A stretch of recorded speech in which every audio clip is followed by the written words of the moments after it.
I'd rather be a dreamer, I'd rather be free, I'd rather be a leader, I'd rather be a queen, I'd rather be a singer in a trashy cover band. I'd rather be a closer, I'd rather be clean, I'd rather be a poser in a magazine, I'd rather be pretty much anything else than your machine.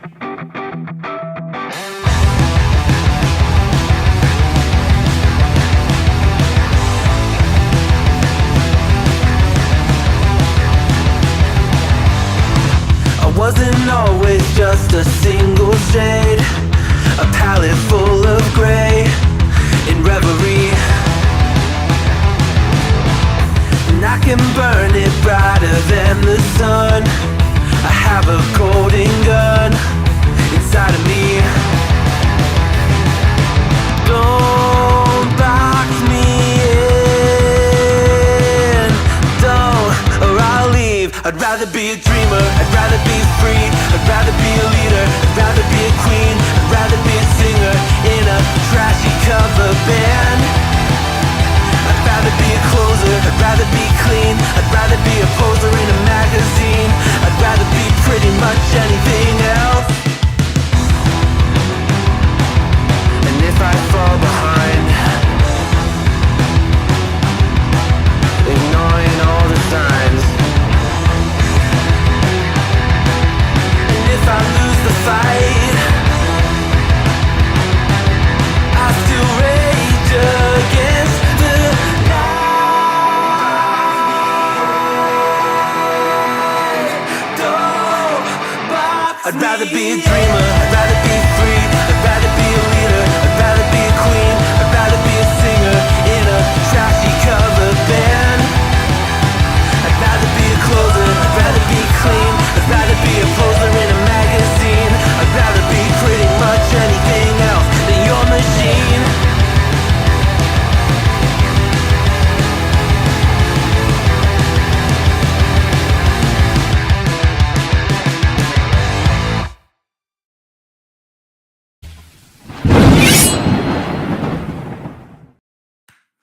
Hello gamers from around the world, this is Boxenberger, the video game enthusiast from Germany, and I would like to welcome you to today's episode of The World of Gaming, the #1 podcast where we discuss everything that the world of gaming has to offer.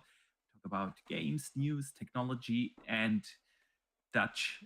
I'm in gamers heaven this week.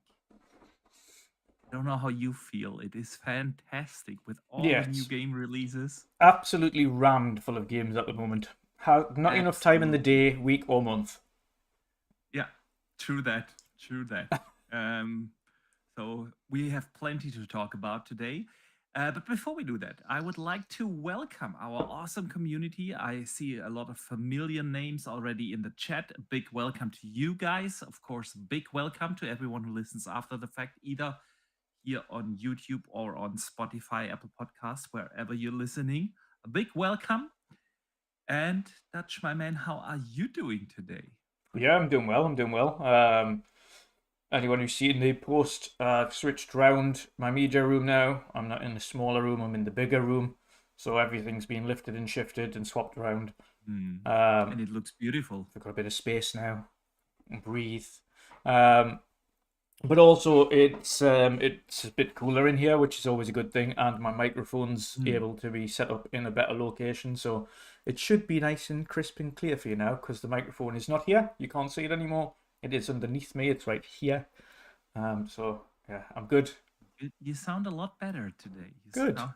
I'm glad. Your lovely voice is coming through a lot better. So that is good. And man, your new gaming room, your media room, it looks fantastic. You've shared some pictures of that in the DMs.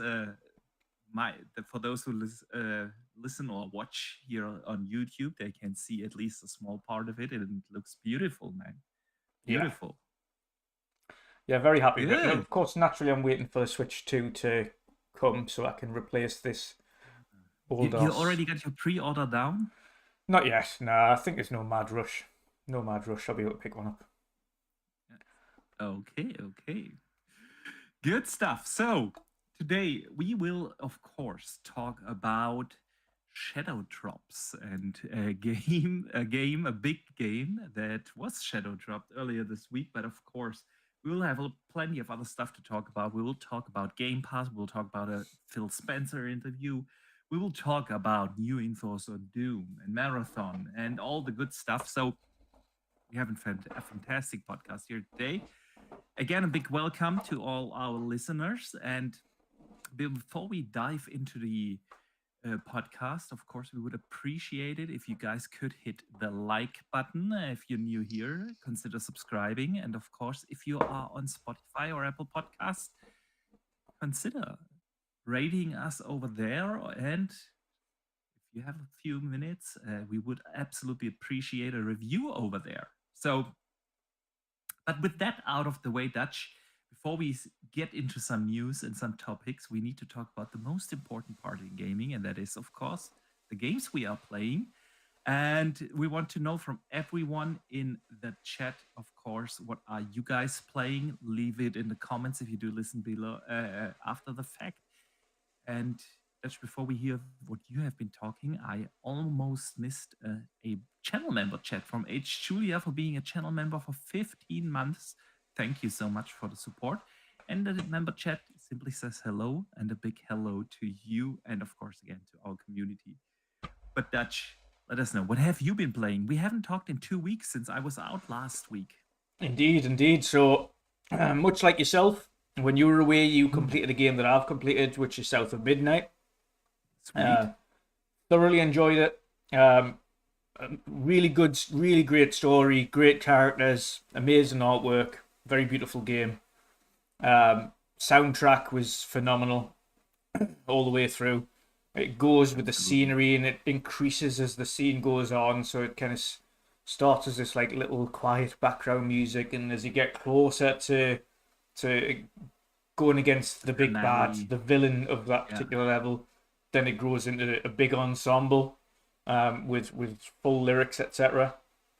And which is fantastic. But it was the combat was basic but okay. It wasn't like over the top. It wasn't too little. It was kind of just all right. But thoroughly enjoyed my time with it. It's by far Compulsion's best game that they've ever made. By easily. a country mile. And yeah, thoroughly enjoyed my time with it.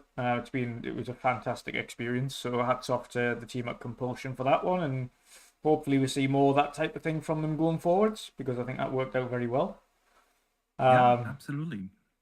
Outside of that, much like everybody else, and we'll be talking about it, I also jumped onto Oblivion Remastered.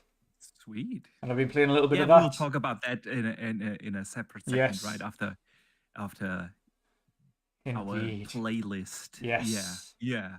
But awesome. that's all I've really, obviously with moving the room around and things like that. That's all I've really been playing there. So just finished that off, and I wanted to get it finished off, of course, with Claire Obscura being dropping today, and of course Oblivion coming out of the blue and dropping. So now we've went from having a game and then Claire Obscura to having 3 big titles in the space of a very short period. And at the end of the month, begin the next month, we've got the new Doom. So only 3 weeks away. Yeah. It's crazy. So so now I've got lots of big games to play. So yeah, you do. And you still have to play Assassin's Creed Shadows, which I know. I don't know when I'm going to find time for that, But you really need to. It is really, really good. But let's see what the community has been playing. Dustin Lambert in the chat says he's been playing South of Midnight still. He's only missing 50 floofs and 7 readables. And he just beat a 2-toed Tom without getting hit. Nice. I mean, South of Midnight was fantastic, indeed. H. Julia is playing Oblivion. Nice. Probably many do that. Yeah. Right now, if my timeline and my friend list on Xbox is any indication, of course, Oblivion. Exactly. Agent X-Force says the following. with there being too many new games on Xbox at the moment, he's struggling to decide what to play. I have therefore resorted my default potato. Ah, sweet. And he started Oblivion. Of course. Of And course. Dazarus in my chat's been playing Ride 5. The motorcycle Never game. even. Ah, okay. See, I have no idea what the game it was. Sweet. And Dustin Lambert also got all the new achievements for Vampire Survivors to keep it at 100%. Sweet. Nice. So,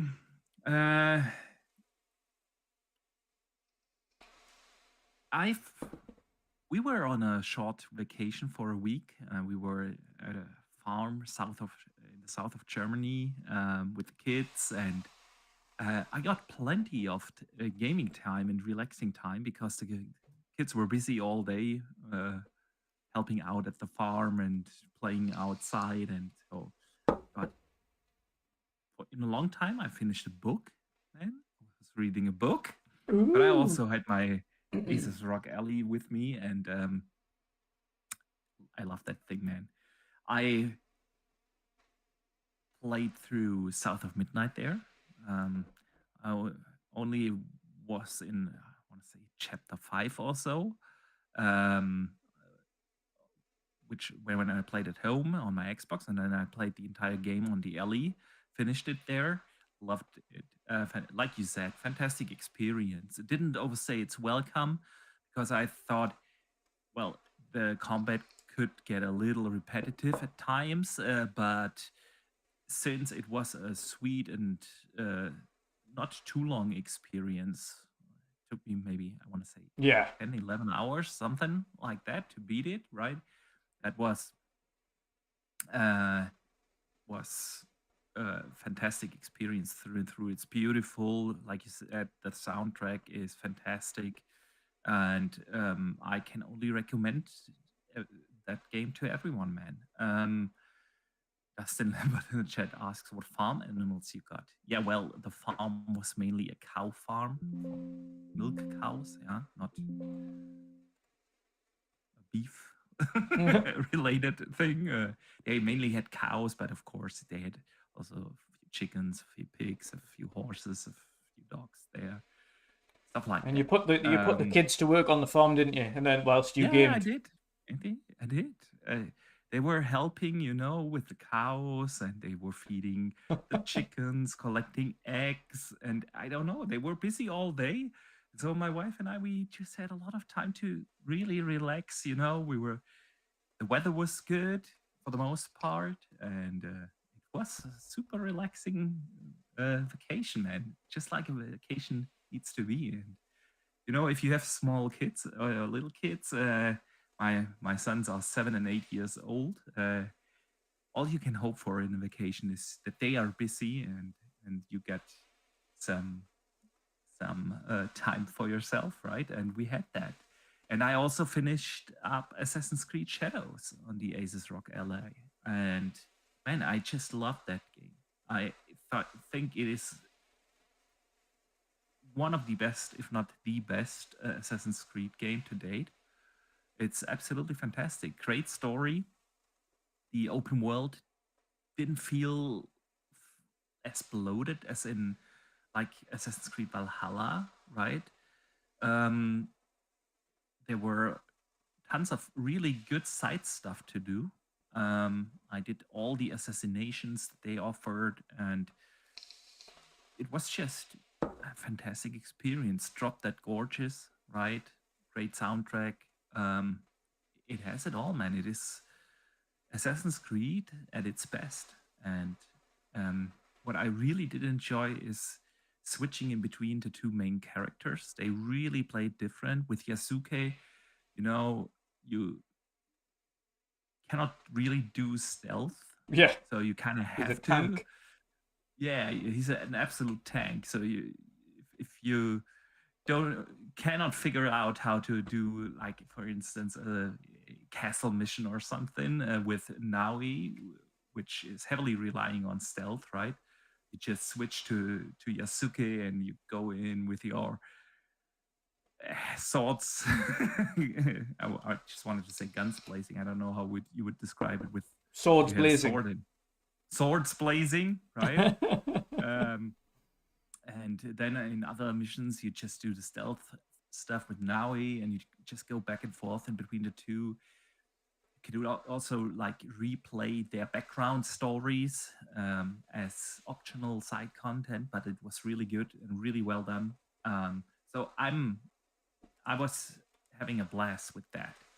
And then we came back Dutch, and then of course Oblivion dropped, and now I've been in Oblivion, and I think we can use that as a segue, right? We can indeed. We can. I've already got my Oblivion gameplay playing on screen. Let me briefly close our poll in the chat. As always, you were able to vote what we're going to watch here today, and it's no big surprise that Oblivion won, so just put that on. And I mean, what can I say? The rumors about the Oblivion remake, Dutch. I went back actually. We had 12 podcasts this year. Yeah. And now guess how many times did we have the Oblivion remake, remaster on the topic list? At least 4 times? I don't even know. Yeah, it was close 5 times out of 12 podcasts. We had it. So, and usually where there is fire, there's smoke, right? Yeah. But I have to admit, I did not expect them to shadow drop. We learned over the weekend, oh yeah, it's going to be a Monday thing, 21st, right? Yeah. The rumors, the leakers have put that out. Then on 21st, we got an announcement for Tuesday, 22nd, of an Oblivion reveal. And honestly, I still didn't believe that they are going to shadow drop it, because obviously today, Thursday, right, is Expedition 33 Day. Yeah. Their obscure big Xbox Gamepass game. They had it in the Developer Direct in January, comes out, and it's getting fantastic reviews, by the way. I haven't had the chance to start it yet. I will do that over the weekend. By all accounts, it is almost a masterpiece in terms of a JRPG. Oh, yeah. A French RPG. I think it's Metacritic right now at 92, and OpenCritic was earlier, it was 95. Yeah. Right? It got 10s, it got 9s. It's super highly rated. And I cannot wait to play it. Apparently, it's got some of the best. I mean, I've been looking at the reviews and things like Mr. Matty Plays. He's a big JRPG fan, and he's like, it's one of the best turn-based combat systems he's ever used. The soundtrack's fantastic. The story's brilliant. Yeah. So, and it's only made by 30 people. 30? He said it's insane, and obviously, it's if you're only buying the game, it's $50 or £41 something. If you're buying it, it's not an expensive game, but it's for what they've give you and what they've managed to do. I think it's phenomenal. Yeah, absolutely. So I was already excited for the game because I love JRPGs. I love turn-based games. And I think I said that before in one of our podcasts when we talked about that game, that a lot of the fantastic JRPGs that do have these turn-based systems over the last couple of years were all in that retro pixel art style, right? You think of Ayuden Chronicles or Octopath Traveler 1 and 2 and all the good stuff, Sea of Stars and so on. They all had that same retro pixel art look, which can be beautiful. I mean, if you look at a game like, I don't know, Octopath Traveler, that looks beautiful, but it is this retro kind of art style. And with Clair Obscur, we're getting a turn-based JRPG, right? With phenomenal visuals, phenomenal production quality. And so I was already super excited for it, and seeing all these great reviews only got me more excited. Today I only got like 30 minutes of gaming time right before this podcast, and I was tempted to start it, but I thought, no, let's wait. I want to give that game proper time. Yeah. So I'll be playing that over the weekend. However, with such a great game and a massive game that they have been advertising big time, right, with dedicated spot in the developer direct, I would not have thought, honestly, that they shadow drop it. Yeah, the announcement this week, and then I don't know, June, July, something like that. But I was wrong, man. I was wrong. They had that 15-20 minute presentation Tuesday and explaining what they did with the thing, and bam, there it is for everyone to download, right? Massive download, 120 gigs. Yep. Yeah. And I haven't got this hardwired yet because my modem's in the other room. I'm getting that switched over, but so everything's currently wireless, and yeah, so my download speeds have also like halved at the moment because it's over wireless. So it took me longer See, than. I only have 100 Mbit, so it took me like I was sitting there. It was like German time. What was that 6 p.m. or so when it dropped, and I was sitting there like starting the download. Took me 4.5 hours, so I wasn't able to play that Tuesday. I had to start on Wednesday then. But yeah, man, total surprise. Because Oblivion is not just a simple game. I mean, it's the Elder Scrolls, right? One of the biggest gaming IPs out there. Yeah. And Oblivion is one of the. I mean, a lot of people say it's the best in the series so far, right? We actually had that in the community questions, so we can debate that later. But yeah. Obviously, Oblivion, 20 years old, still one of the landmark RPGs. For its time, it was just doing stuff that other RPGs have never done before, right? Yeah. And I'd seen online a debate, why they call that actually a remaster, not a remake. Because it's running now fully in Unreal Engine 5, right? Yeah. They redid every asset in the game. Everything. Yeah. They overhauled the UI. They even recorded new lines. New facial animations. They changed the leveling system. It's now a mixture of the original one and the one you're familiar with from Skyrim, right? Yeah. So what they did with that thing is just amazing. It looks fantastic. Yeah. It's drop dead gorgeous. On console, it comes with 2 modes, quality mode and performance mode, right? Both of them run really well. Of course, there is, like you would expect from a Bethesda game, a few bugs I've run into. But it's kind of the part of the experience. But yeah, overall, this is running really well. Nothing game breaking. I haven't had a game breaking. Didn't crash or anything in the. Oh, I want to note something. Have they turned off weapon degradation? No, they have not. I feel like they have because the weapons aren't really getting worse. No, there is weapon degradation still in there. There is. Doesn't feel like there is. It's not as invasive as I remember it. Yeah, I remember it being significantly worse. Yeah. The only thing that I had break on me was one of my armor pieces, some shoes or something that once broke. But other than that, I was able to get by without like feeling the need to like regularly go to the smith and repair my stuff. But it is still in there. But that's part of the thing, and I think that is what this I would rather call it actually a remake. Let us know in the chat, what do you guys think? Should we call it a remaster or a remake? This definitely feels like a remake for me. Yeah, absolutely. I mean, first of all, it is beautiful.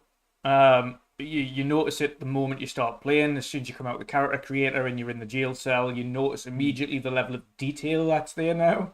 Like, it's a significant difference. And then, of course, then you see the characters and the level of detail in the clothing and the armor and the weapons. And then you go outside into the world and you see just how different that is now, especially with all the foliage that you never had before.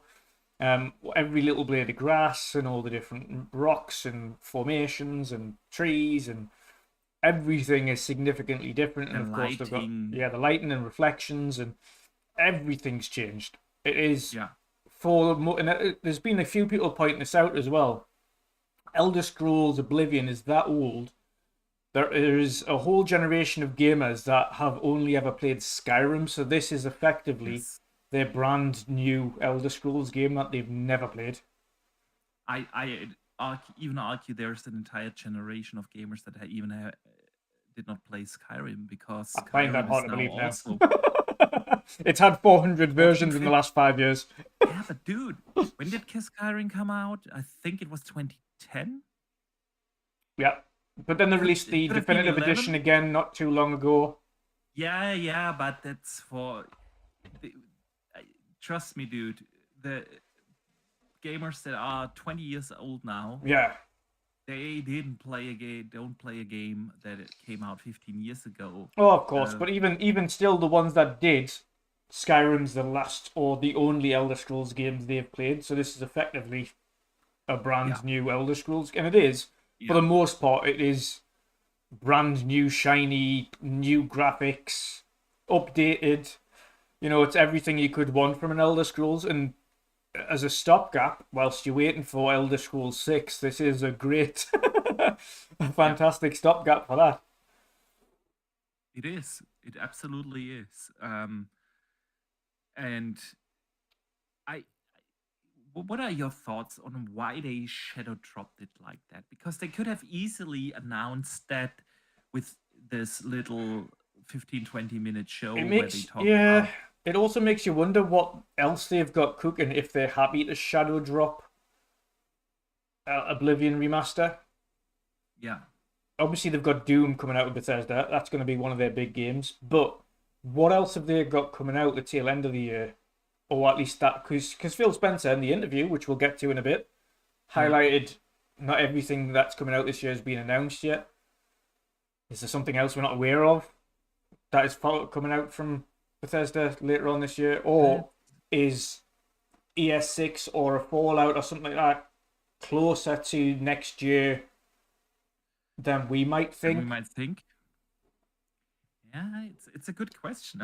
That's why I was so surprised, and I was thoroughly convinced that... Or is it just a case of the game is done? There is nothing else we can do to get this thing... Like, we could push it back, but it would be for the sake of pushing it back. But then even then, you could have stretched it a little bit better out, right? We do have Claire Obscure coming this week. We have Doom in 3 weeks. And then another 2 or 3 weeks later, we have Tony Hawk. And then you could have put it in like July, because you're absolutely right. For the tail end of the year, the second half of this year, what do we know so far? We do know about Outer Worlds 2 and the unannounced, but we all know it's coming, Call of Duty, and that's it. And GTA. I'm not saying that's... Yeah, well, there's GTA, but that's not an Xbox game. No, but of course everyone's going to try and miss that. Yeah, So... I get that. I do get that. However, they could have easily put Oblivion in July or so to stretch it out of course. You know, on part of me also thinks Xbox just know this is an easy money spinner. As soon as we announce it, drop it. And I mean, we've seen the Steam numbers, like 180,000 in the first day, like immediately. Obviously. It was just like, money. Just money. You save a lot of marketing money, right? It was a super cheap campaign. You didn't even have to have a social media team hyping up the game for a couple of weeks. They just dropped it. It's out there. Bam. Have fun with it. And like you said, within like 2 hours or so, or 2.5 hours, they passed 100,000 concurrent players on Steam. Yeah. That is nuts, right? That's not including PlayStation. That's not including Xbox. You can Xbox, guarantee Game it will Pass. release on Switch as well. Switch 2. Yeah, I agree that that will be there. So yeah, I mean, it is. Everyone's playing it. Everyone's talking about it. Everyone's excited about it. So they did something right. Yeah. And, I think really ultimately, I think it just boils down to the fact that the game's done. We know it's going to make us a fortune. Just release it. It's nice, easy, quick Yeah. money. Like us, and we'll get to that a little later when we talk about the Phil Spencer interview. If you look at how dense the first half of this year is with game releases, and if you look at the second half, and I'm not saying it's empty. I mean, with Call of Duty and Outer Worlds, they have two massive Game Pass Day 1 releases, and Ninja Gaiden 4, which is, well, second party, but still, it's like it feels almost empty with quote unquote only three if you compare that to the first half. So but anyway, it's just insane, man, really, though, isn't it? That's a year when you're saying the second half's empty for Xbox with only 3 releases. 3 big releases. How dare they? How dare they have 8 releases this year and only have 3 in the second part? It's really crazy to think about. But yeah, man, do you think it's gonna hurt Claire Obscure? No. 33? Nah. No. Originally, I was thinking about it, and I was thinking, you know what it is? Originally, I was going to say, yes, it'll hurt it, but then I seen the amount of people that said, I'm glad Oblivion's there, I'm going to play Oblivion, I've bought Oblivion, but I've also bought Claire Obscura because I love it. And then all the reviewers are saying, listen, this is like fantastic, it's unbelievable. And then I've seen so many people as well, polls-wise, that have been saying, like, listen, I'm enjoying Oblivion, but I'm dropping it and I'm going to play Claire Obscura first. And I've seen so many people say that. It's not even just 1 or 2 people. There's like quite a few people. I think Claire Obscura is going to be fine, and I think that's based on such a positive outlay across the board. It's not just like 1 or 2 people are saying it's a masterpiece.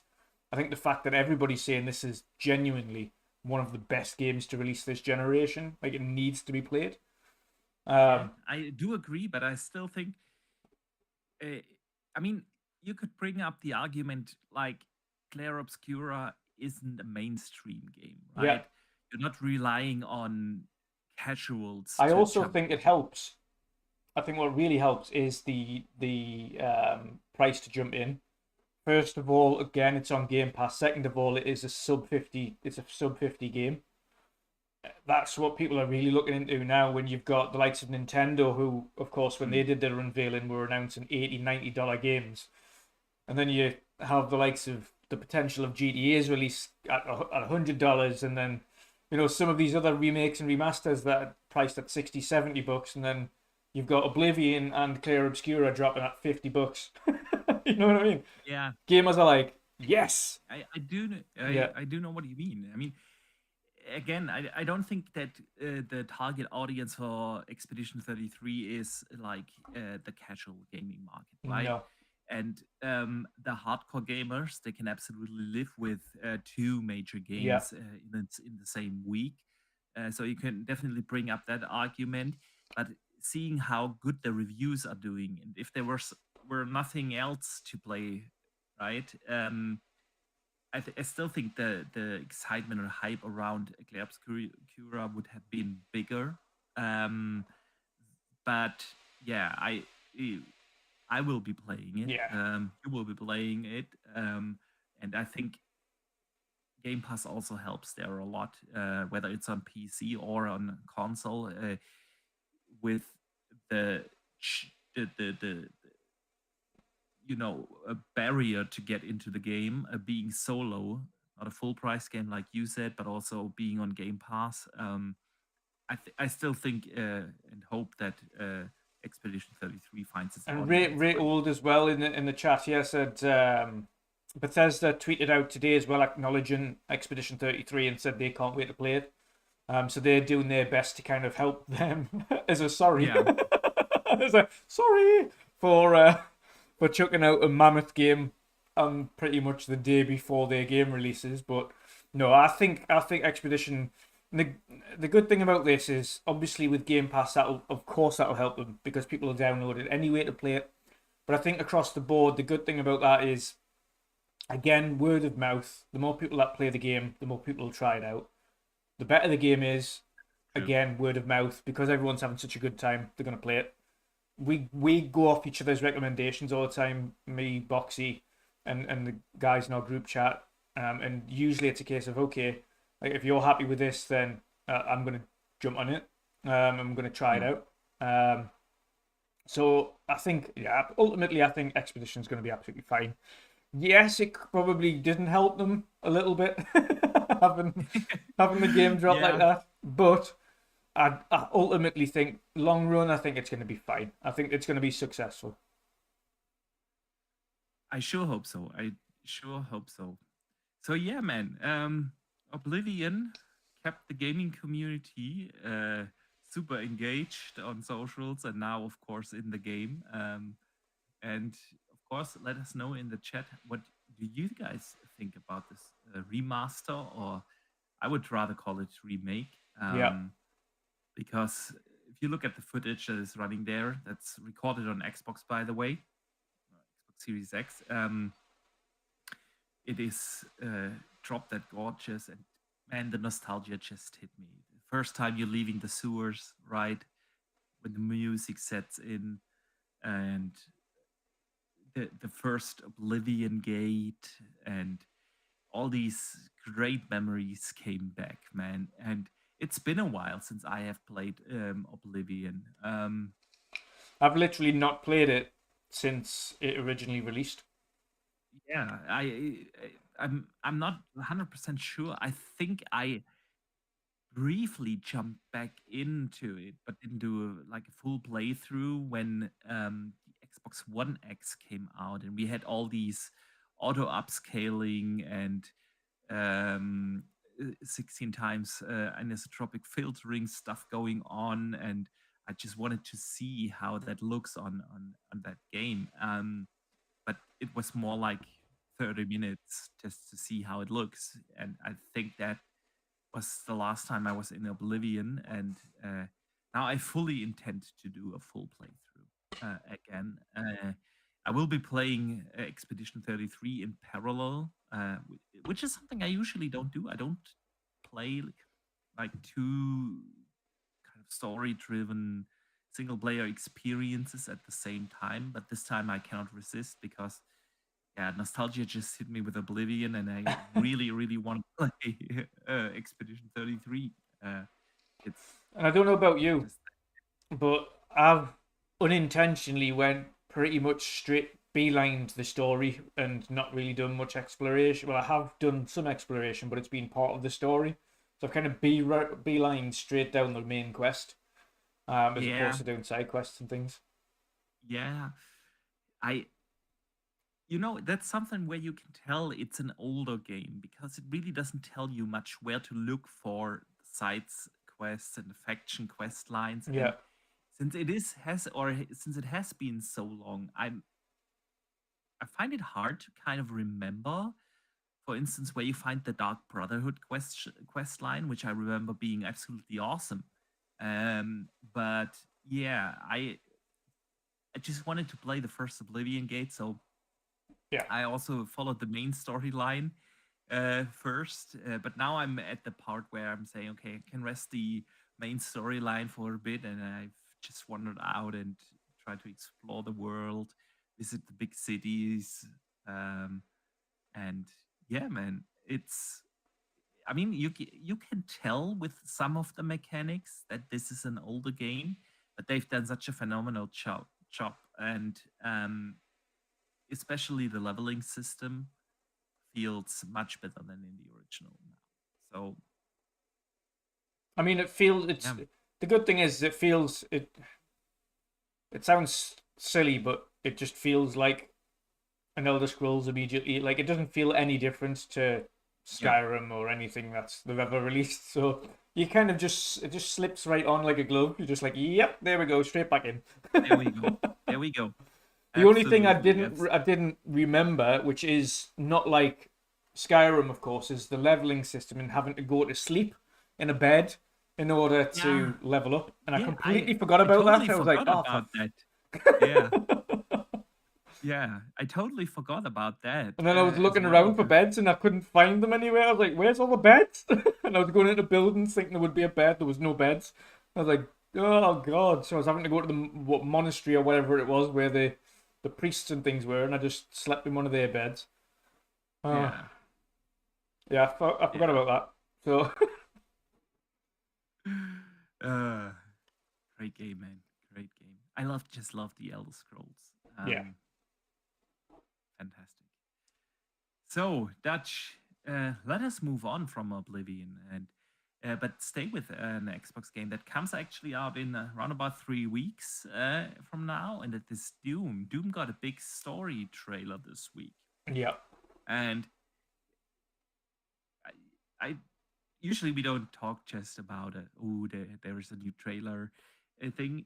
I wanted to talk to you about that because there was a story trailer, and I'm still feeling like it's kind of weird to see Doom being advertised for its story, and so because I know there is story per se in the previous Doom games, but you know what I mean. That's not what Doom is about. But this time they are really going heavy on story. There's gonna be cutscenes, proper cutscenes, and everything. So I wanted to get your thoughts on this. What did you think about the story trailer and Doom actually like focusing on storytelling in the game? Great. I mean, no one ever really played Doom for its story in the past, but to add a story in there with cutscenes and things now, it's just additional content for us that we'll enjoy.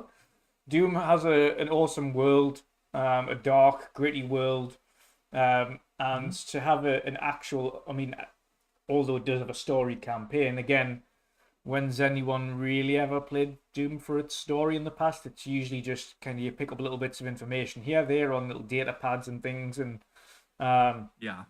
it's never really been front and center. So to have an actual fleshed out story with cinematics and things like that built into it, great. It's just going to make it, I think it's going to make it a little bit more,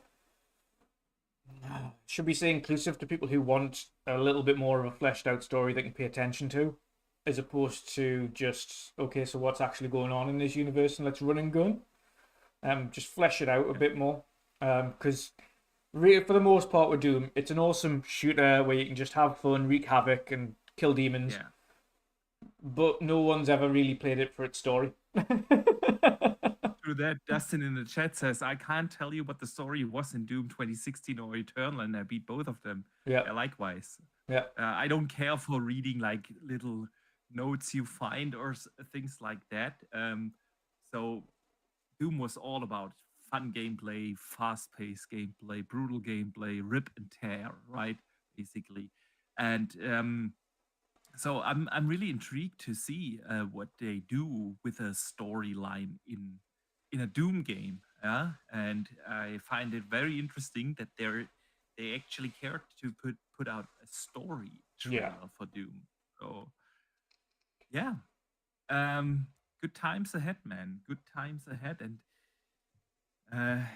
I mean, we already touched a little bit on this, right? That it's crazy to look at how dense the Game Pass releases are in the first half of this year. I mean, we started this year with Ninja Gaiden Black 2, also a remaster, Shadow dropped, yeah. remake. Yeah, Shadow dropped. Followed by Avowed, right? Then we had South of Midnight. Now we had Oblivion and Claire Obscura Expedition 33 today. Towerborn. Towerborn. And then we have Doom, which we just talked about, coming up in a few weeks. And early June we get Tony Hawk 3 and 4, right? Yeah. And that's just the first half of this year. And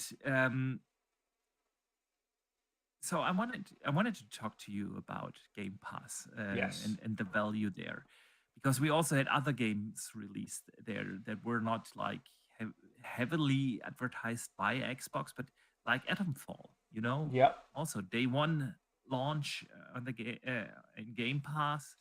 It's still in my backlog. I didn't have the chance to play it yet, but the developers from Rebellion came out this week, yeah, and said that Atomfall was a huge success. I mean, they passed 2 million players, right? And that Game Pass was a massive success for them. Yeah. So, but even still, if you look at this whole thing, yeah, of Game Pass, you see critical voices out there saying, well, it hurts the developers, it hurts the industry, what's the point, and so on. You still hear these voices, and if I look at the sheer value that we are getting, we just talked about the big games of 2025 and the first half, yeah, and you need at least two hands to count them. um, and plus all the smaller releases, yeah, that we haven't mentioned just this year. And the second half, yeah, Call of Duty is in there, Outer Worlds 2, and we have Ninja Gaiden 4 coming, right? All Day One drops in there. Dutch, we and a lot of people have said, well, Game Pass is the best value in gaming. But how do you look at this now in 2025, where we are finally at this cadence where that Xbox promised us for a long time, where you have like regular releases, kind of like the Netflix thing. Yeah, whenever you turn on Netflix, there's something to watch in there, and we're finally there. Yeah, Game Pass, you just turn it on, and there's always something to play, something new to play, and so how do you see all this Game Pass? Yeah, it is. It is absolutely, like, without doubt, the best value in gaming. Without doubt.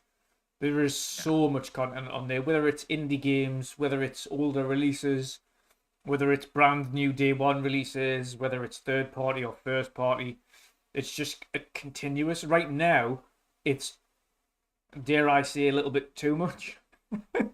Almost. Almost. Well, it is. Feels. It is, and it's again, like I say, within the space of a couple of weeks, we've had South of Midnight, Oblivion, and Clair Obscura, and of course we've had other indie releases. We've had a bunch of stuff continuously released, and it isn't even stopping. Again, within the matter of another couple of weeks, we're gonna have Doom, and we're gonna have Towerborn, and then a couple of weeks after that, we get Tony Hawk, and then like it's just non-stop.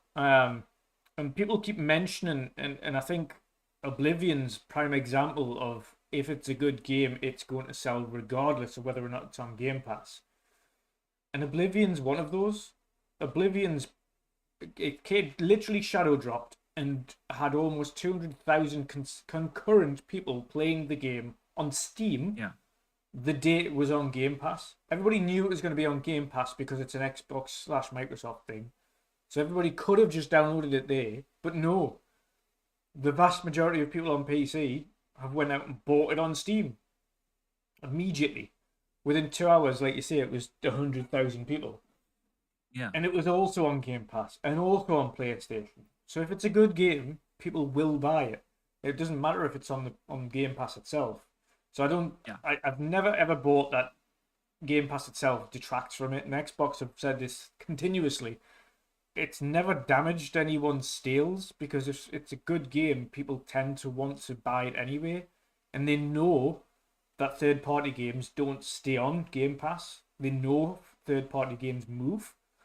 So if it's only first-party games that are forever remaining on the service, then you don't have to worry about that. Third-party games like Clair Obscura, if somebody thoroughly enjoys it, they're going to buy it. and I know vast majority of people will do that, Yeah. because they want to keep it. A lot of people just want to say, I own this game, or want to have it in their catalog, or want to have it in their inventory.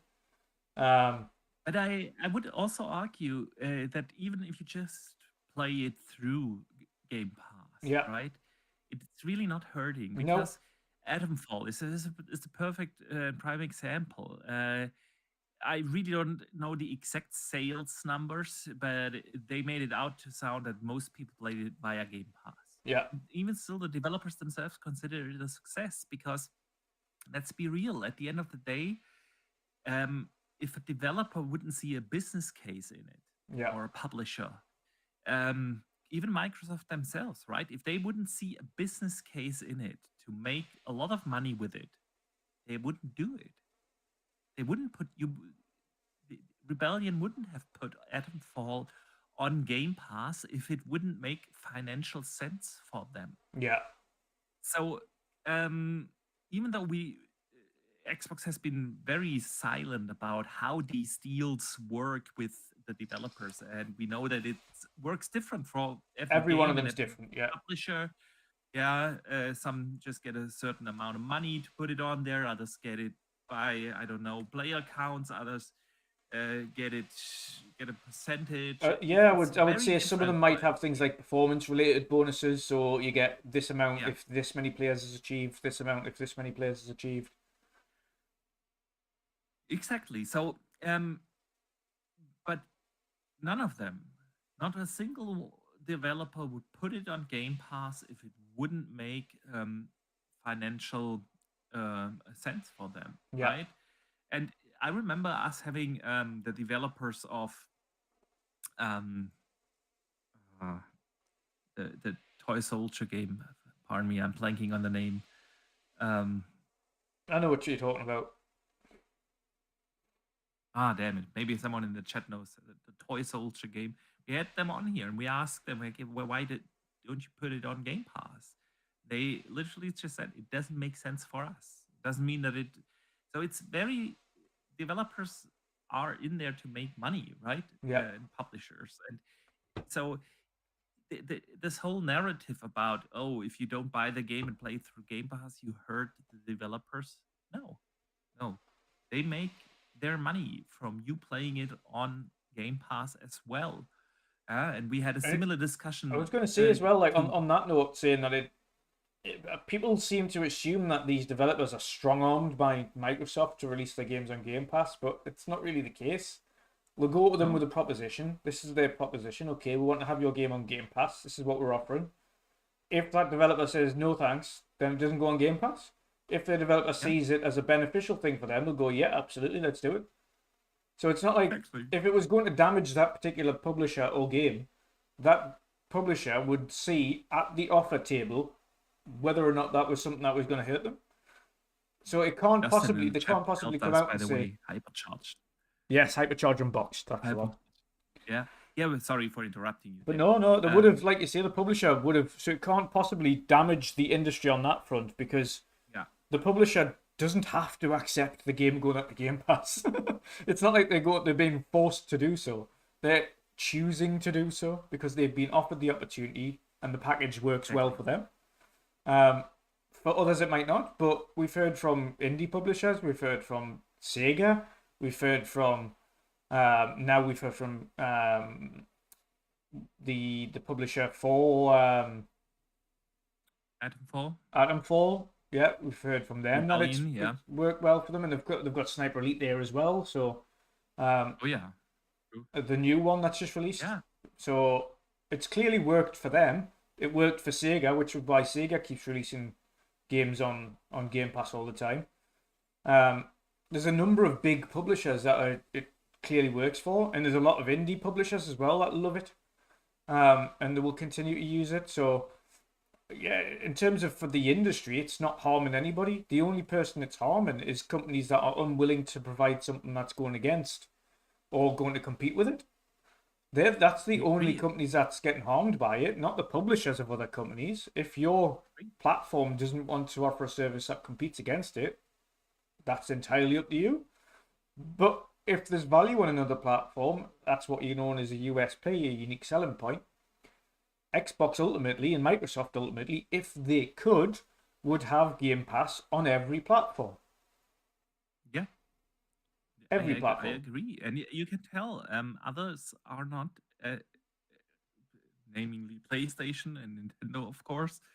They're not in the same mindset just yet.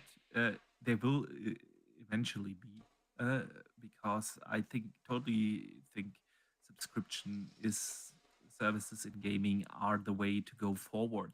I mean, subscription services captured every other form of entertainment many years ago, right? Um, you have streaming services now for with Netflix and Disney and everything, right? And that totally made like actually buying. I don't know who buys a movie anymore, right? It's like ridiculous to think about that. Or music, yeah, everyone uses a subscription service there, and even books, and things like that, right? So why would it be any different for the entertainment format that is gaming, video games? So um and I mean, 2 weeks ago or so, I mentioned to you that I subscribed to Ubisoft Plus, right? To play Assassin's Creed Shadows for a month, and I got a lot of flack on Twitter for it. Oh, you should support the developer and so on. Well, if Ubisoft wouldn't see a business case in giving me the option to play the game via the subscription service, they wouldn't do it, Yep. right? They wouldn't make enough money from it. They wouldn't do it. So I am supporting the developers by Yeah. using a subscription service there. 100% And for right. game, Because you've got to think of it that way. Like, some money is better than no money. If you're going to subscribe for a month and pay $20 to play that game for a month, as opposed to spending $70 and keeping that forever. Even if Yeah. you play that, if you go, I'm gonna have to get in one more month because I haven't quite finished the game yet. That's $40. You don't own the game. They've got $40. Yeah, That's exactly. I think Exactly. in terms for them, if you're doing that for one game or two games a year, and you're potentially paying 80 to 100 to play two games or something because you end up taking a little bit longer on a game, They still make plenty they're of still money. making lots of money off that. So it makes no Absolutely. difference to them whether or not you do it through a sub service or not. They wouldn't offer it as an option if it wasn't something that was going to benefit them. Exactly. Exactly. So Dave Ramos sends in a super member chat for being a channel member for 46 months, man. Thank you. So that's Bosh. 4 years of continued support, man. I super appreciate that. He says, as game prices continue to climb and whispers of an economic downturn grow louder, the value of Game Pass seems to be reaching new heights. And I fully agree. I fully agree. Uh, if you think about the general economics, yeah, I mean, here in Europe, we have a little different economy, especially here in Germany, where I live right now, when compared to the US. But even in the US, they do have their issues with increasing prices, inflation. We had many years of inflation now behind us, and so on. And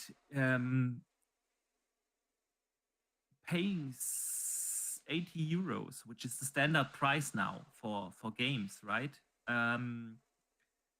For a game that you play 10, 15 hours or so, right? It it is a hefty price to ask, and I'm not saying, well, every game needs to be like at least 50 hours long in order to justify a full game price. And not saying that, on the contrary. But at the end of the day, it is a hefty price to ask to have just a little bit of entertainment, which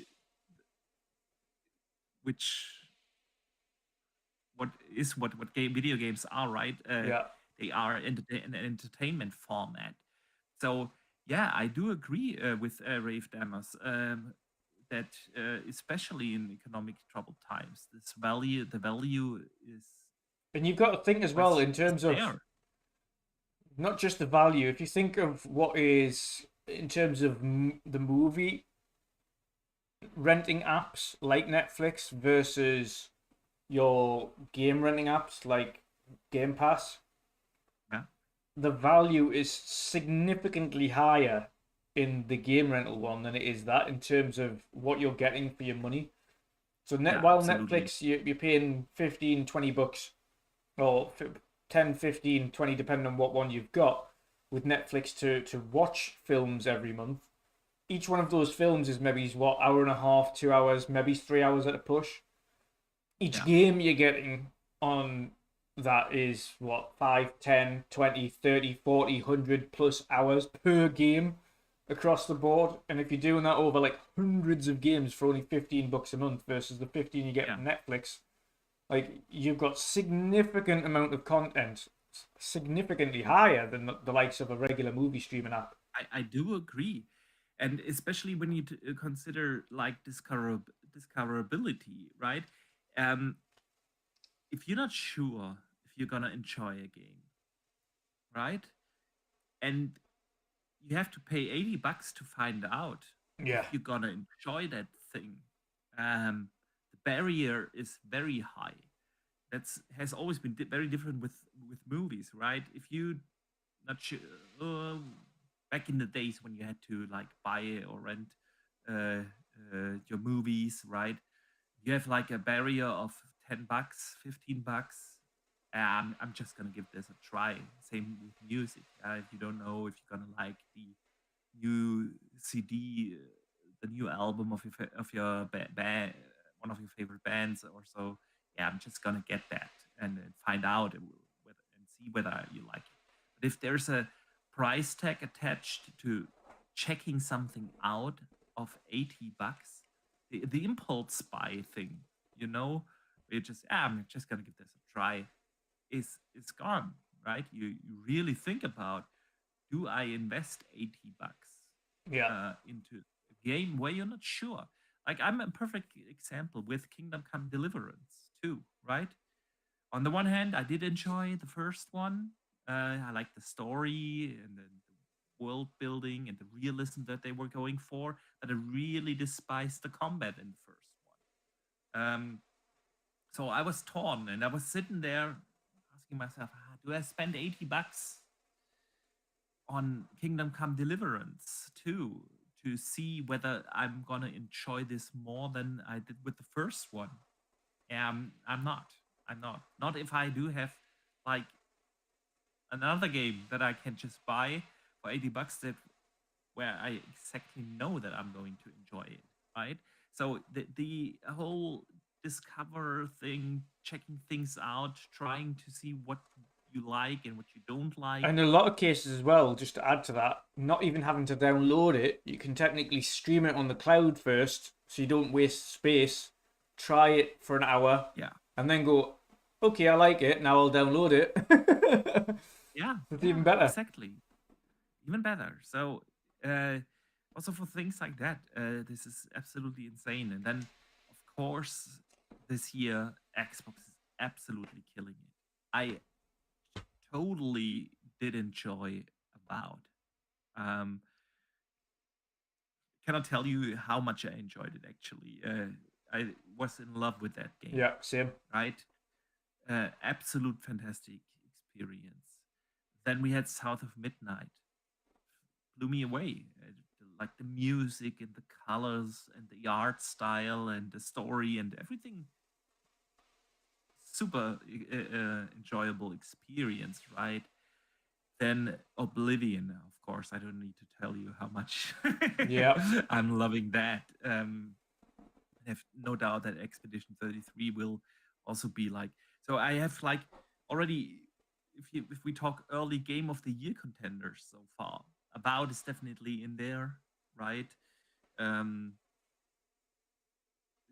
Oblivion, I'm not sure if you should say I mean, that. we probably won't, but Jeff Keighley will. Yeah. Will he though? He likes his remasters, remakes. it is now an Xbox release. It is. That he's not shying away from nominating remakes. I know that, but he's shying away from nominating Xbox games. So what will he do with Oblivion, man? He needs to make a remaster remake category, which we've said for years, and put those type of things in its own category. The best remake / remaster. There you go. There you go. There you go. But you know what I mean? We are only like good 4 months into the year now, and we are already having like a handful of games that we could easily bring up in the discussion around that. I mean, let's see where we are at the end of the year with Doom coming, right? Which will also be in Game Pass Day 1 release, right? And we have Outer Worlds 2, and of course the big one. I'm super looking forward to Outer Worlds 2. That got some screenshot / alpha gameplay the other day, and that looked fantastic. Yeah. It really does look fantastic. Cannot wait to see that at the developer direct after the Xbox June showcase, right? And then finally play it, of course. But you know what I mean? There's plenty of games already that you at least could bring up in a discussion around a Game of the Year contender, and this year is filled back to back with these kind of releases, like every other week, basically. We have one of these games where you're like, damn, I want to play that. I really want to play that. So yeah, the value of Game Pass, man, is absolutely amazing. And I mean, we had a big Phil Spencer interview this week, and he also touched on Game Pass. And a lot of people picked that up. I've seen it on the social channels. I've seen a lot of people pick it up because Phil Spencer said, well, Game Pass is not for everybody, right? And he said the following: it's not for everybody. If you play 1 or 2 games a year, Game Pass probably isn't the right business model for you. You should just buy those 2 games. That would make total sense for you. But I want to have the choice. So we remain focused on everything that's on Game Pass, that everything is on Game Pass available, but also to buy. And it's exactly this, right? I mean, it's not a new statement. We've heard very similar lines from him and other Xbox executives before. Game Pass is an option. Yeah. It's not a sole model. There will still be games to buy if you prefer that. So it's not really a new statement, but it reiterates on this whole idea of Game Pass, right? Where, man, this is a fantastic option, especially for those who do play more than just 2 or 3 games a year, right? And I think you and we are definitely in that category. But also probably most of our audience here are playing more than 2 games a year, and for everyone there, it's undeniable how good of a value it is, right? Yeah, undeniable. But I use it for so many things, and even now, every now and again, I'll think, I want to try and play maybe an indie game or something like that, and I'll go on to Game Pass and I'll see what they've got and see what things I might have missed. Yeah, something smaller, and I'll just go, okay, let's try this, and I'll download it and I'll play it.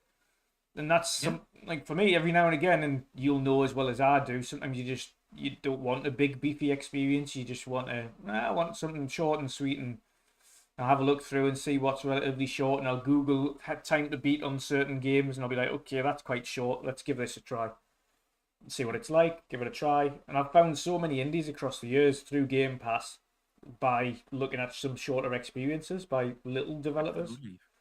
Absolutely.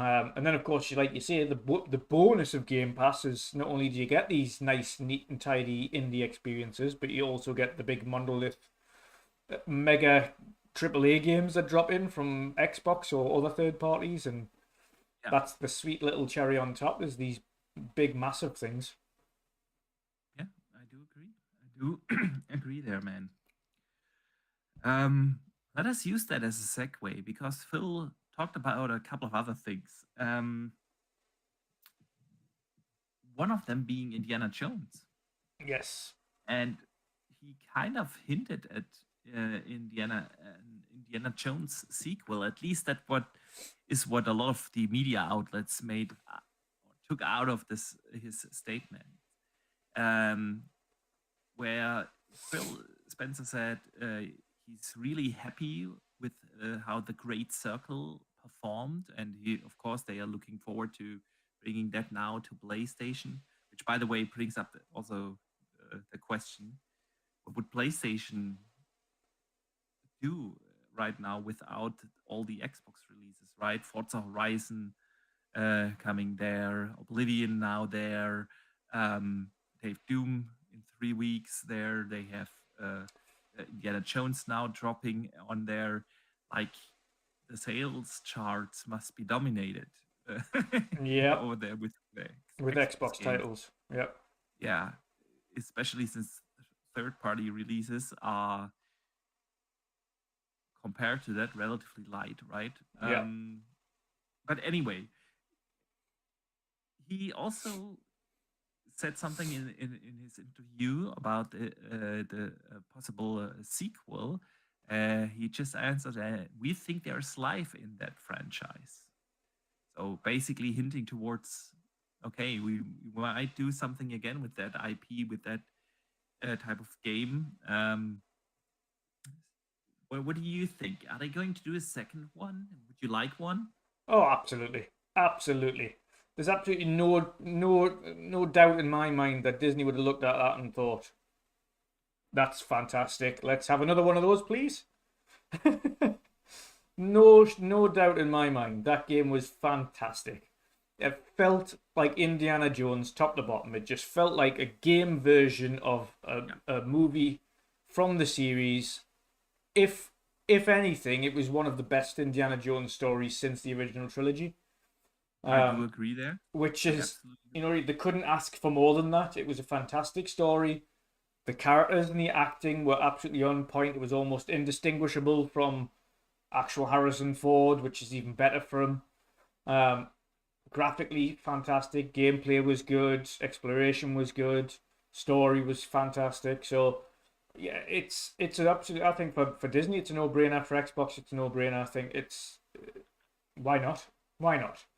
I mean, if they are really happy with how the game performed, with the player numbers, there's no reason not to do it, right? I doubt that Disney would say no, like you said. I also think with Troy Baker and his phenomenal voice performance, where it was almost impossible to distinguish from original Harrison Ford, right? Yeah.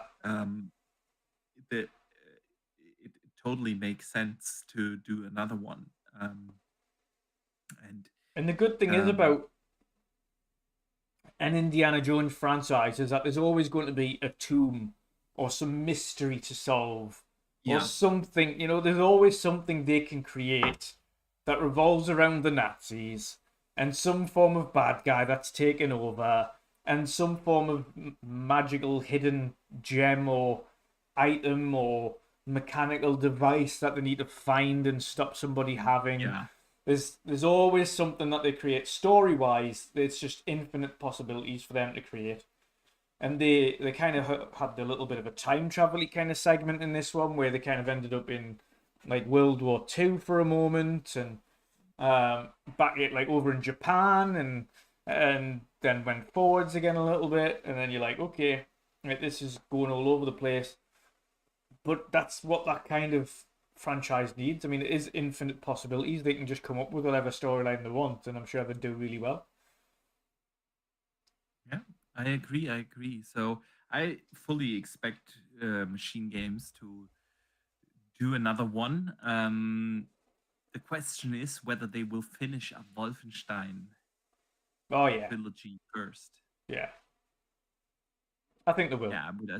Yeah, I would agree there. I think the next game will be a wrap up to the Wolfenstein trilogy, and then we'll see a sequel, or maybe who knows? They do have multiple teams now working on 2 franchises in parallel. Totally see that happening, especially if you look at how Xbox supported their newer acquisitions, which Machine Games falls under, right? More funding and so on. And who knows? Maybe they do have a second team now, and they can work on both IPs in parallel. I think Machine Games will Ray Oid in the chat as well saying, isn't Machine Games breaking into 2 teams now? I would expect there will be, but like Bethesda. And again, you've also got contract teams, so a lot of these teams kind of contract out to other teams to help them. So they go, okay, right, well, this team plus contract teams are working on this game, and this team plus contract teams are working on this game. Yeah. And again, of course, IdTech, really big engine that a lot of them kind of use, and a lot of people in the industry have kind of been aware of now, so it's quite easy to get them on board with that. And a lot of Microsoft stuff now is even easier because a lot of that is Unreal these days. So getting other teams to help them out with things now and help that cadence remain strong and quick has never been easier for them. In the past, when they, like with Halo, where they had that on Slipspace engine, that was a pain in the arse, and now they've got that on Unreal Engine. So again, getting more people on board and getting people in and creating for that game is significantly easier than it was in previous gens. So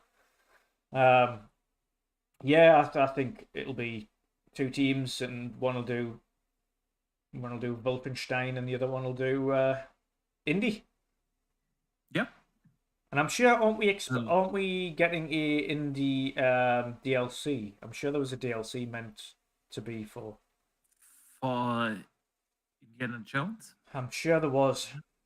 There was something. Yeah, I'm sure there was meant to be a story DLC for the Great Circle. Maybe we'll find out at the showcase in June. I mean, it's only 1.5 months away. The Exactly. June showcase. Could totally see that.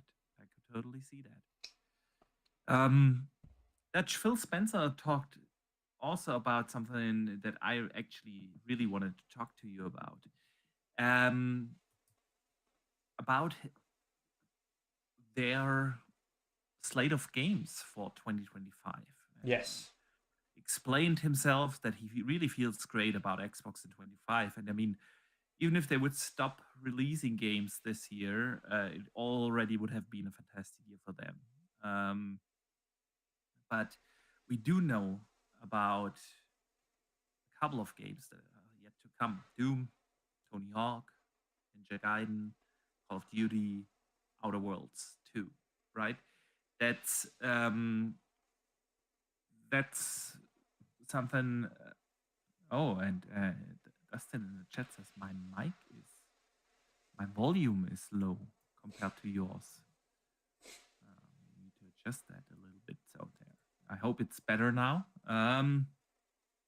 Anyway, what Phil Spencer had to say is he said the following: for us and the rest of this calendar year, I really feel great about the slate of games.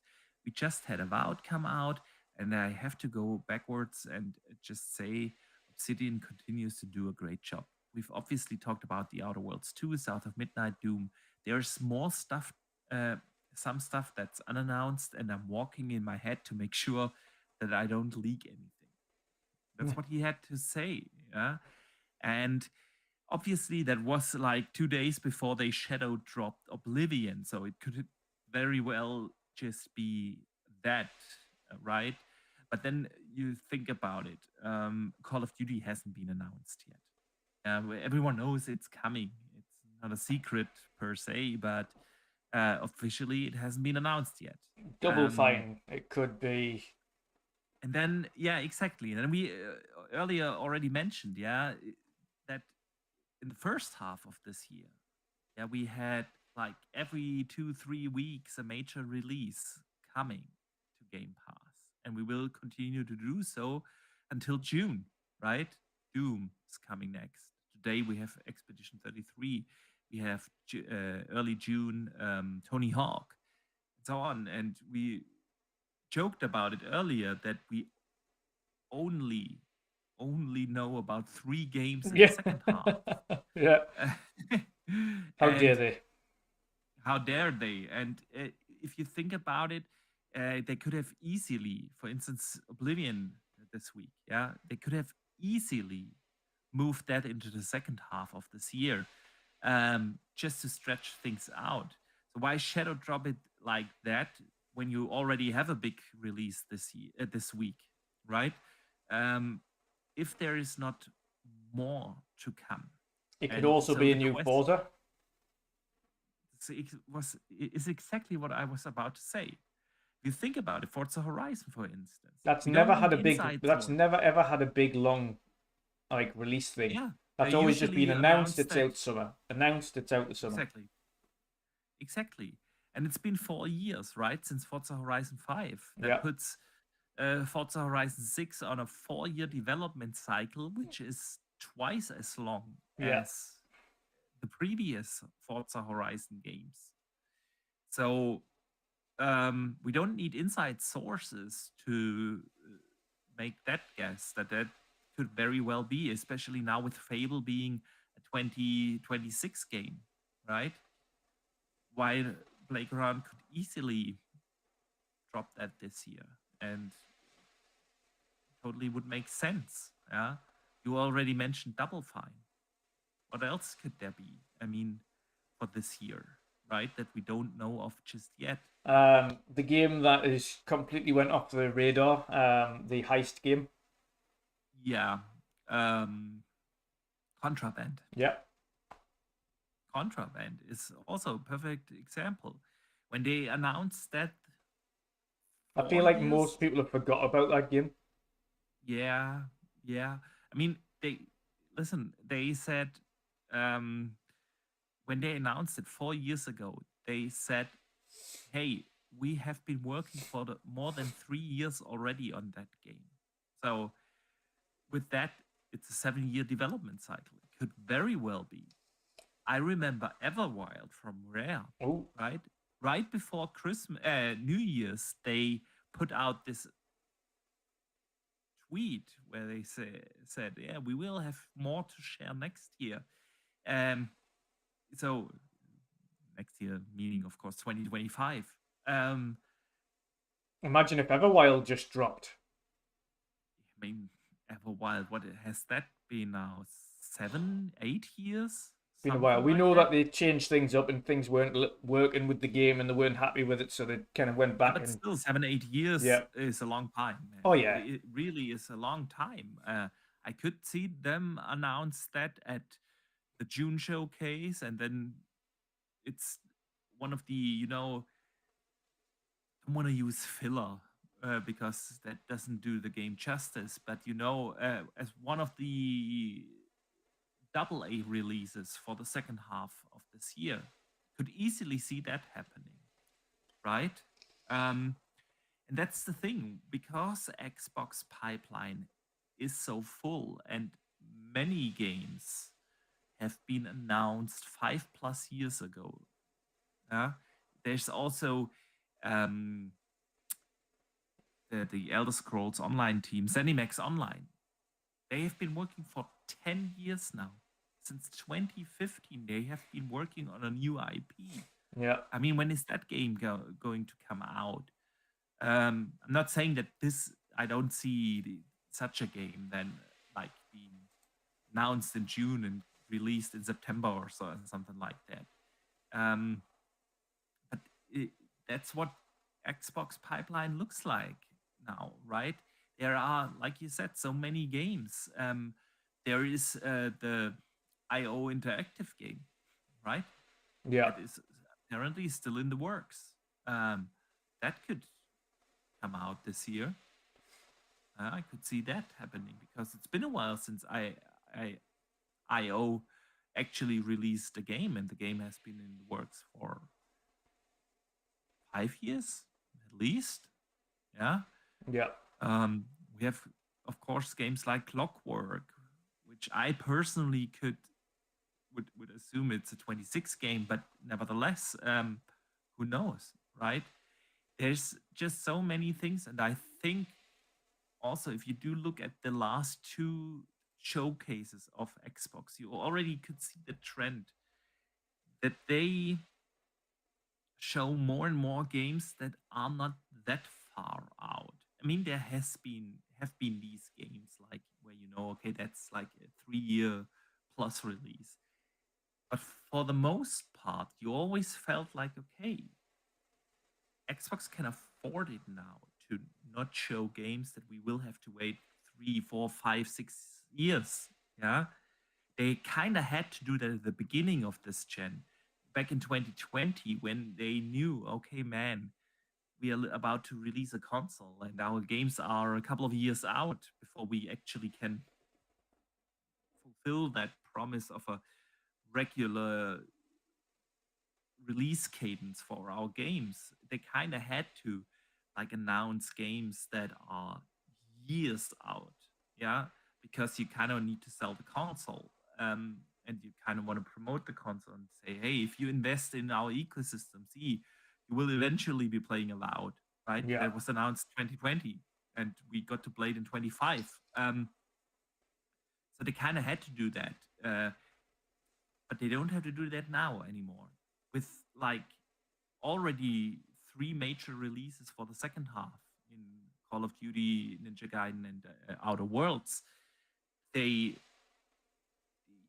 can really announce games and release games a lot closer together. Look at what they did with Oblivion. Yeah, they announced it, and 10 minutes later, bam, there it is. Yeah. Ninja Gaiden 2, Black remake. Black, yeah, just bam, there it is. And even things like Tony Hawk, like 2 months in advance. Well, even if you have to think of Ninja Gaiden 4, like, it's coming the end of this year. There you go, have fun. Yeah. Which almost feels like a long time, because January to, I don't know, November or something. Almost feels like a long time in advance, but if you think about it in the big picture, it really isn't.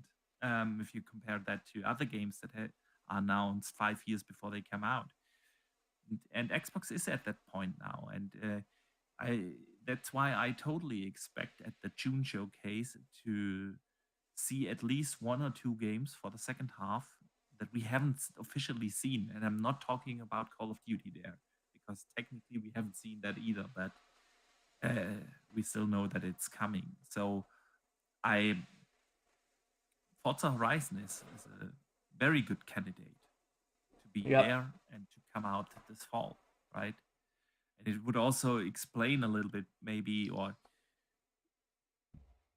goes into the narrative of why Fable has been moved. Yeah, if Forza Horizon simply is ready and Fable could use a few months extra in the oven, why not just release Forza this year? I think also, even if they had both of them ready, which I think Fable, pretty much would have been ready anyway, I think the one that you're likely not getting impacted as much versus GTA would be Forza. Whereas I think if you had Fable right next to GTA, I think that would have a massive knock-on effect. I think I agree on that front. If they have 2 games ready, you'd sit there and go, Forza, we know people will play regardless, because you can jump on Forza, you can have a few races, you can jump off it, you can jump back onto GTA, you can jump back off and play some Forza. Yeah. With Fable versus GTA, that's a different story entirely. That's 2 story games. One of them's a juggernaut.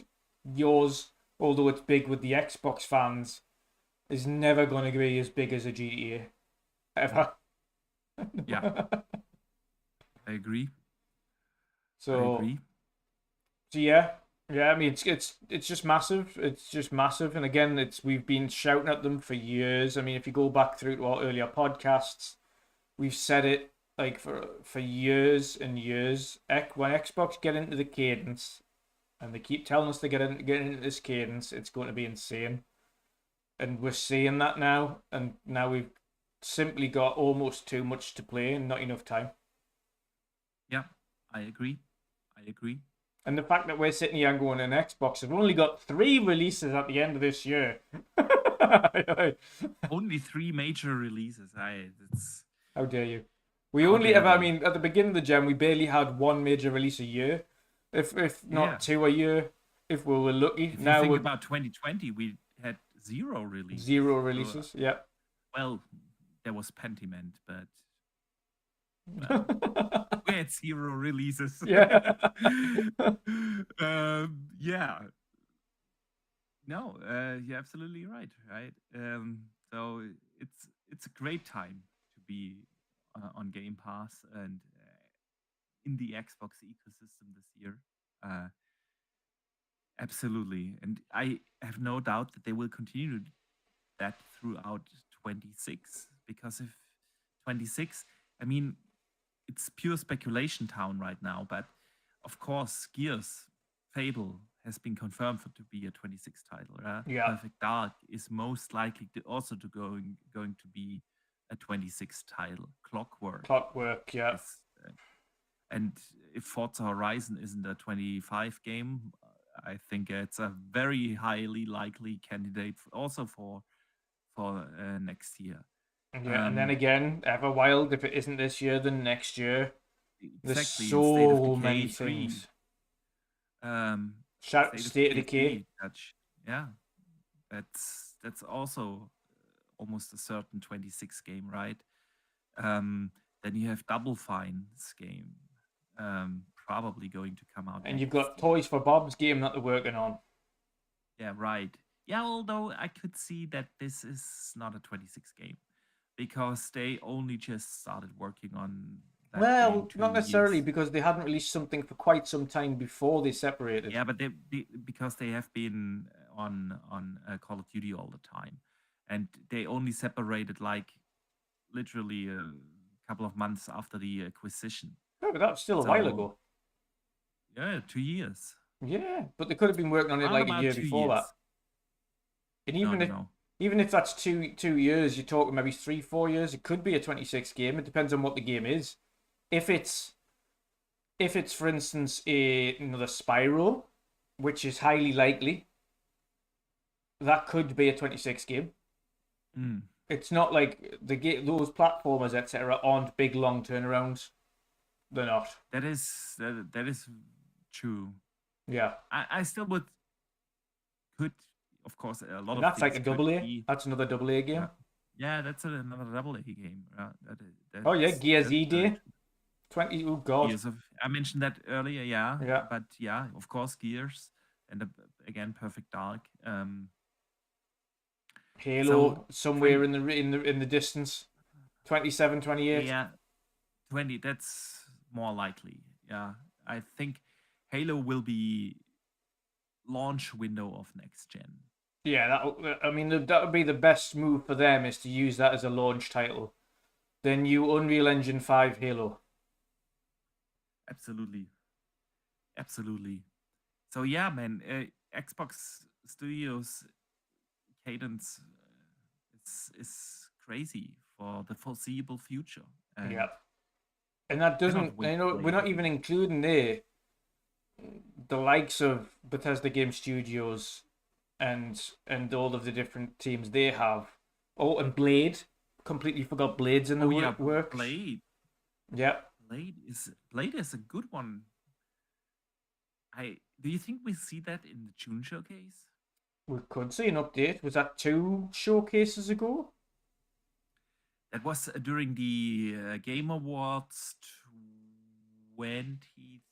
Yeah, so it was 2 years ago. It was Game Awards, but I think not last year, but the year before. It wasn't 24. It was at least 23, if not 22. Yeah. So yeah, Blade could be, man. Blade is a good shout. I think Elder Scrolls. I mean, Ray Oid in the chat is thinking Elder Scrolls 6 2030. I think 28. Yeah, me too. They've already mentioned that they've been play testing it. Yeah, and what still rings in my head is this one interview that Todd Howard gave like a week or two before Starfield came out, where he talked about the full production phase. And he usually says that they take a long time in pre-production, right? Yeah. But once a game goes to full production, it's basically a year, maybe 1.5 to 2 years, but that's the full production phase. Actually producing games out is pretty fast compared to their pre-production and prototyping phase. Yeah. And so, yeah, I don't think it's a 26 title, but I see that I could easily see that the game is now for a year or so in full production. So 27, 28, Yeah. that's something where I'm looking at the Elder Scrolls 6 as well. Yeah. And I mean, if it depends. I mean, the rumors saying Xbox is going to bring out the next gen in 26, and I still think that would make total sense for them. But of course, a lot more voices are now okay, especially with them bringing a Xbox branded handheld with Asus this year. I could see next gen in 27, right? Yeah. Is my mind has shifted there a little bit. I think they could move it to 27, especially since uh, Nvidia and AMD are a little bit behind in R&D in their new chips Yeah. And again, generation. Right? I would suppose Xbox would also be looking at their pipeline of games and also thinking what would be best to release stuff with. Are we in a mad Yeah, rush to release these? yeah, Not just the game, but there's the hardware. Are we in a mad rush to release the hardware right now? Probably not. yeah, exactly, exactly. And then if you think about a 27 and you launch that now, if you're talking 27 for the next gen, you're in that window where you could bring Halo, where you could bring the Elder Scrolls, games like that, as games for the launch window of your next gen. Yeah. That would totally make sense. So yeah, we shall see, man. We shall see. All right, Dutch. Let us move over to our community questions this week. Indeed. As always, you guys can write in questions or topics you would like us to discuss. We put up posts on all the social media channels, usually on Wednesday, but a lot of people also send just DMs or contact us somehow to hand in questions. And as always, we don't lock them behind Patreon or any other paid paywall. So everyone can write in. And the first question of the week comes in from Charles Wilson. And he asks, is GTA going to be a 26 title? No. I don't think so either. I mean, Rockstar just talked about this a couple of weeks ago, where they said, well, they don't have the need to start the big hype and the big marketing machinery months and months in advance now. Yeah, with the hype being gone so quickly in this day and age, they rather show and talk about the game pretty close to launch. So them being quiet until the end of April about GTA shouldn't mean anything, and I fully expect GTA to be a this year game. Yep. Um, As far as I'm aware as well, they've already told PlayStation and Xbox what their release window is going to be to kind of give them a heads up. of course, I think in a probably also some other big publishers know at least a window for it. Yeah. The big ones already know about it. Yeah, and they'll be like, listen, guys, I know you're worried, I know you're concerned because, of course, and not to blow their own trumpets, but they know GTA is an absolute juggernaut when it comes to sales. Yeah. So they're like, Absolutely. they've already told the big guys, listen, this is when we're planning to release it. So just so you know how to plan things. Yeah. That's what the deal is, and that's also, if it didn't already give it away, Ghost of Utah is dropping 8th of October. Yeah. There's a reason. Yeah, a lot of publishers start to put dates. I mean, the new Mafia game, Borderlands, we now do have dates for those as well. So, yeah, I think publishers do have a good estimate on when GTA is going to launch, right? Yeah. The funny thing is that, of course, Mafia and Borderlands are both by Take-Two. Sure. So obviously they know, but giving you a good understanding as to probably when it's going to release. Have a look at when they're not releasing. Yeah, exactly. Yeah. That'll give you a good understanding. But no, That's and again, why people... I'm still thinking end of November. So mid-end of November is GTA time. Yeah. Because they wanna own the Christmas. Exactly. They wanna own Christmas. They wanna own the conversation at the Game Awards. Yeah. Right. And if they would release it like in a September or so, the first initial hype would already have been gone, and so they will probably release it close to the cutoff date for the Game Awards. Yeah. And then they do own the December, and they do own the conversation at the Game Awards, and they do own the Christmas period.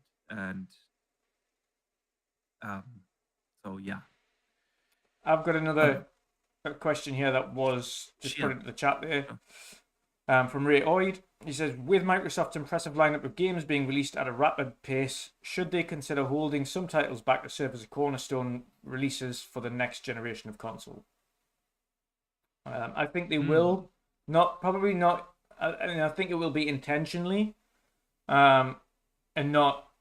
I think a lot of the games as well, and they've mentioned this previously, a lot of the games are near completion, if not completed, and they're kind of just giving them more time whilst they figure out when they want to release them, as opposed to them required to release by a certain date. They're kind of now in the glorious and fortuitous position of saying, okay guys, you can have a little bit more time because we think we're going to release you here, and we're going to release your game here, so you can have a little bit more time. Are you guys doing as well? Yeah, you are. Terrific. Okay, we'll release you this time. So they kind of just, I think Microsoft and Xbox now are kind of in the position where they can kind of dictate when they want games to release, as opposed to now kind of having to chase studios to get things done quick. Honestly, what I think how it works is that they are not like actually withholding more or less ready games. If a game is already in its late development stage, they're just gonna release that.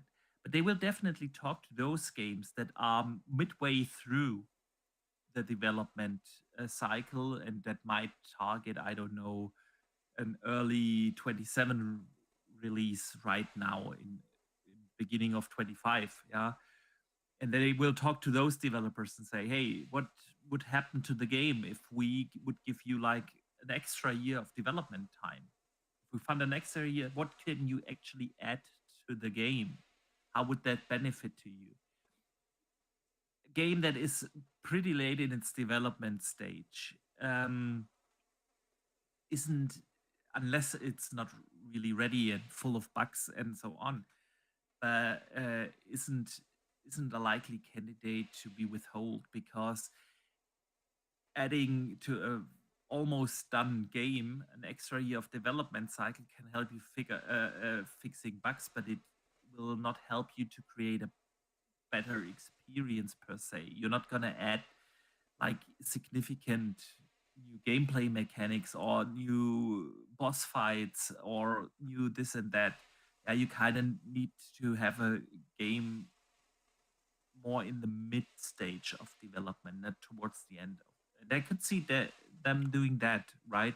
Just talking to developers, hey, what would happen to your game that is 2 years out if we gave you another year? I think we learned that as well with Double Fine and Psychonauts 2, and yeah, exactly. How the state of that game was before they were purchased, and Microsoft gives them more time. So, like, before that, we didn't have a lot of the boss fights. We didn't have some of these levels. We didn't have some of this. Like, because of the extra time we got given by Microsoft, we were able to put in these fantastic boss fights, and we were able to put in all of this stuff. Exactly. So And I think they more look at it like that. So which game would actually benefit from extra development time, not in terms of just bug fixing, but in terms of adding to the game in the sense of making it a bigger game, a better experience. yeah, Um, yeah, yeah. So the Big Bridge writes in and asks this. You know him for his weird and very wonderful unique questions. Yeah. questions, wonderful questions. Okay, he asks this. Your kid comes to you while you're playing a video game, and the time is ripe for a great introduction to video games. You have your entire game collection at your disposal, but not all games can make a fun, wholesome time. What's the one video game you'd play with your kid to establish their love for video games? Minecraft. And that's the obvious choice. Yes, it is. That's the obvious choice. See, that's actually a question I am facing all the time. Because yeah, you kind of want to introduce your kids to the gaming world properly, right? And what I did when they were like 2 years ago or so, when I first introduced them to video games, I went back to games that made me a video gamer. Like I put on Super Mario World from the Super Nintendo days, games like that. But then I realized, hey, in this day and age, they might not be the best games to introduce your kids to gaming, because those games are old. Those games are clunky compared to what you can have today, right? So I switched to more modern games from your likes of Mario Odyssey and games like that. And then I realized, hey, those for a 5-year-old, 6-year-old games, those games are also pretty challenging, because we are so used to, okay, how to navigate in a 3D world and how to navigate the camera around, right? But a kid who just got introduced, and especially when they are younger and their coordination isn't the same, I also found out that this isn't the best game to introduce kids. So I can definitely recommend something like Mario Kart. Yeah. And now that they are a little older, 7 and 8 years old now, of course, Minecraft is definitely a thing. But I kind of introduced them to the Lego games. Yeah, Lego games are good. They are good. They're good for kids. Yeah. Easy combat mechanics, easy camera movement. Those kind of things you want to consider when recommending games to the little ones, right? It doesn't necessarily have to be the best graphics or the best story and gameplay mechanics. You kind of have to think, okay, what kind of games can they handle in terms of coordination on a controller, plus do they make plus the difficulty, right? And going back to these super old games that got me introduced to gaming, yeah, I started on the NES with Super Mario Brothers. Now, going back to that, it's crazy that I stuck with video games, but it was just different in the time at the time. I don't know. Anyway, next question comes from Rave Demos. It's a little bit a longer one, but it's a very good one. So listen carefully. Given the limited RAM available on the Xbox Series S and the trend of extended cross-generation periods, do you think these constraints will push developers to more aggressively adopt advanced DirectX features like sample feedback streaming to optimize resource management as the current generation continues to age? Or conversely, will Xbox instead lean into promoting xCloud as a safety net for Xbox Series S owners, enabling them to experience higher-end gaming via streaming as we transition into the generation 10? I mean, we've moaned about the fact that RAM is definitely a cornerstone of one of their problems. Yeah. And they absolutely needs to have that as one of their increases next gen, like a minimum. I mean, a minimum. They're talking about now they've got a shared 16 gig pool at the minute.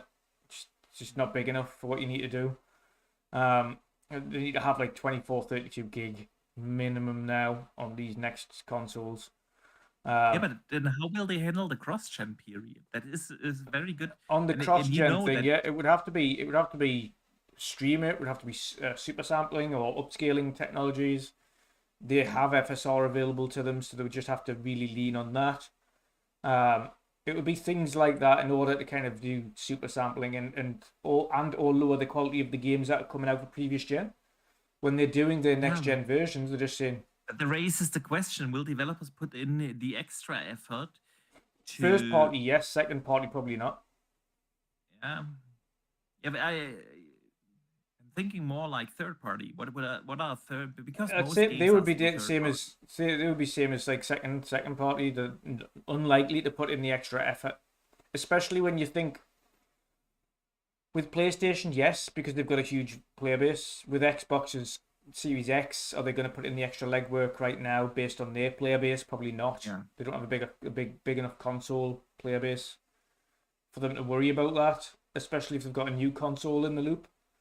And they're more likely to focus on just developing the new console version for Xbox than they are for the previous gen version.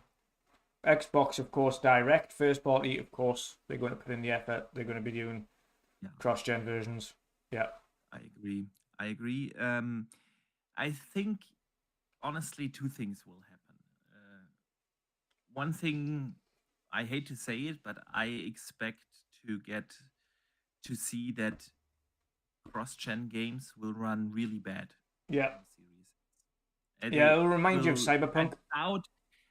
Yeah, exactly. I doubt that a lot of developers, once next gen has started, will actually put in the efforts to specially optimize for Series S consoles. Yeah.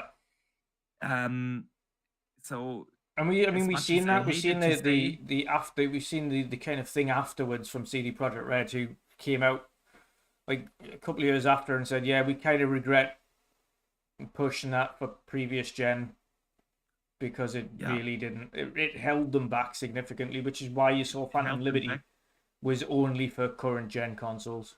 Exactly. So I think that this is one likely scenario that we will see, that simply the last gen ports then for Series S will look on and or run awful. On the other hand, the second thing that I see is that we are talking a lot more about scalability in games now, because has become the standard that all these games also launch on PC, and PC is a super scalable platform. Yeah, most games that come out still run on 1070 card, NVIDIA card, which is now a 10-year-old graphic card, right? And so a lot of the engines are a lot more scalable these days than they used to be, even when starting this gen. Yeah. Also the handheld trend, the PC handheld trend. Yeah. Almost every game that comes out runs super well on a Steam Deck. Yeah. Because of its scalability. Yeah. Exactly, because they are so scalable. And so, yeah, will you get the best version of the cross-gen games on the Series S? Definitely not. But I think it is much easier for developers to adapt to lower performing hardware in the year 27 now. Yeah. So than it was even back in 2020 or in previous gens. So yeah. Great question, though. Great question. Dutch, but that brings us already to the end of our show this week. I want to say a big thank you to everyone who listened here live, joined us live, but also, of course, a big thank you to everyone who listened after the fact on the podcast services, on Spotify, on Apple Podcasts, wherever you're listening. Shout out to you guys. But Dutch, before we let everyone out of here, let everyone know what you are working on and what you've coming up, man. Yeah, I'm not working on anything. Yeah. I'm just chilling. I'm going to be playing games. At some point, I might do a stream. Maybe I'm not going to do any kind of full gameplay streams these days. I might stream like a little bit of a game, and then I'll play the rest of it offline. So you might see me playing Expedition 33 on a stream, and I'll kind of just show off a little bit of it. But yeah, you might get occasionally one of them. If not, then you'll see me on the podcast again next week. Sweet. All right, guys.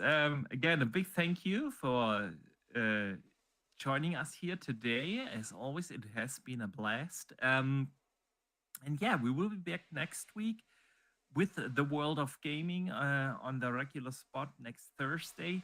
Until then, we have plenty to play with Oblivion and Expedition 33 and everything else that is out there. So please enjoy your gaming. Time. I will absolutely enjoy Expedition 33 over the weekend and more of Oblivion. And until then, guys, don't forget to game on.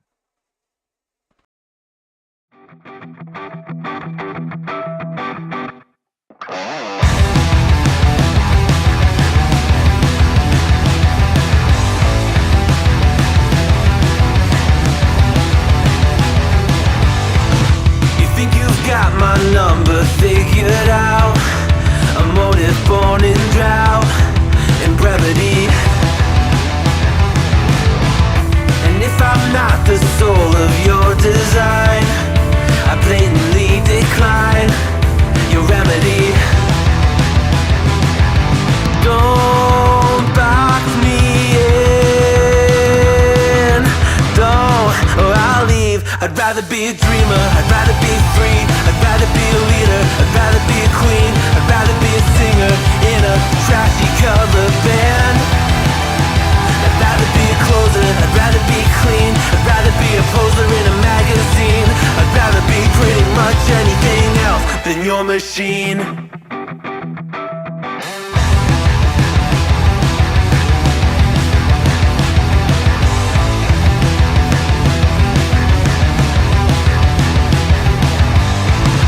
Wasn't always just a single shade.